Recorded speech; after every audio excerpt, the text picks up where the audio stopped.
Buffy runs off to save Willow, who was led to the school auditorium by the evil vampire, which in the pilot is where Darla attacked the other boy. Willow comments that the vampire boy is very trusting to be willing to go somewhere alone with someone after what happened. You had it coming. What do you mean? Coming up here alone at night with a complete stranger. Which is an interesting continuation of the feminist subversion of the female victimization narrative. The focus is on a poor boy being victimized by a strange girl, rather like elements of Jennifer's body. When the vampire taunts Willow and reveals its predatory nature, there is then none of the symbolism of violence against women present in Welcome to the Hellmouth, as the violence has effectively been turned gender-neutral from the feminist subversion. I do appreciate violence.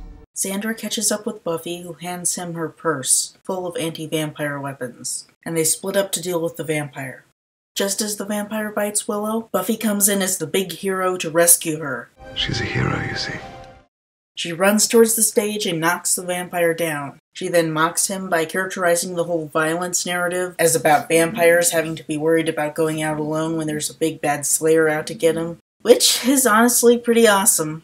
In Season 7, Episode 11, Showtime, Buffy canonically refers to herself as the thing that monsters have nightmares about, but there isn't the context of violence against women and the subversion of such there as there is here. Interestingly, Willow just got bitten, and it isn't treated as rape at all. It may be that the pilot was created for a younger audience. Joss notes in the Welcome to the Hellmouth commentary that they weren't sure of the target age demographic, and that may mean that the pilot doesn't have vampire bites mean sex. That could explain why Jessie got to be bitten without it being treated as rape, as Joss seemed to have decided to split the Willow storyline to include Jessie. But given that Welcome to the Hellmouth had the sexual subtext by that point, I still blame Joss for not handling Jessie being bitten as a proper metaphorical rape.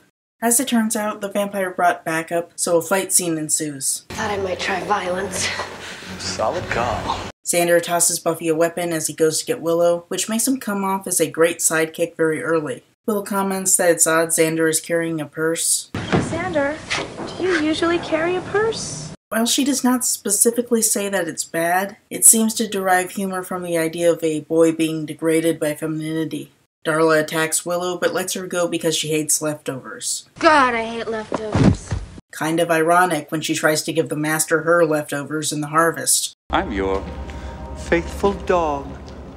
You bring me scraps. And she goes after Xander. I think there is some nice respect here, given to both the female villain threatening a boy, and the boy who's being threatened. Willow grabs a cross and holds it to Darla's head, killing her, as the holy water scene in The Harvest would have done. I like that respect. Willow starts out as a damsel in distress, without Jessie to be a male counterpart, and she ends up able to kill a vampire girl who threatens Xander.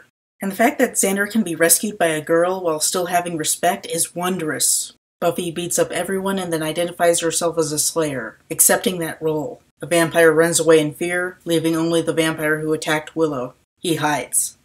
While Buffy looks for him, Willow comes out with the cross as a strong, empowered fighter, with Xander hiding behind her. This is treated as goofy, but Xander is not degraded here. We still respect him. It's time for me to act like a man. And hide. The vampire tackles Buffy, knocking her through the floor. He pops up to attack Xander, but Buffy drags him back into the hole. There are some fighting sounds, and Buffy eventually crawls out. This is actually what I would call a much more feminist version of the scene in The Harvest, where Xander needs to help pull Buffy out of the manhole while a vampire tries to drag her back in. For some reason, Buffy was made much weaker for The Harvest. Maybe it was the WB executives being sexist, or maybe Joss just wanted to have Buffy start out weaker and ascend to power to a greater degree. I don't really know. I personally prefer the pilot, but Joss may have had a better plan. I don't know. Buffy, Willow, and Xander relax, having defeated the villains and emerging as friends. The battle's done, and they really won. There's nothing we can face. Yeah, I notice a lack of Giles. In fact, Joyce isn't even in the pilot. Giles has a role as a father figure, and Joyce is Buffy's literal mother, so in general there is less of a parental element. I think their inclusion is an improvement, as there's respect for both the single mother doing her best, and Giles as the respectful father figure. The next day, Nosferatu is apparently being shown in school. Excellent. The opening will commence as scheduled. And Cordelia scorns Buffy based purely on who she chooses to be friends with. Buffy coming at her with a stake makes her animosity a bit more justified. Giles reprimands Buffy for not getting there fast enough to keep Willow from being bitten, but Willow and Xander defend her because she's awesome. Giles expresses distaste that an apparently apathetic teenager is the hero of the story, but Buffy assures him that she's up for the job, throwing a stake into Count Orlok's heart. Nice shot. So that's the Buffy pilot. Do I think it's good? No.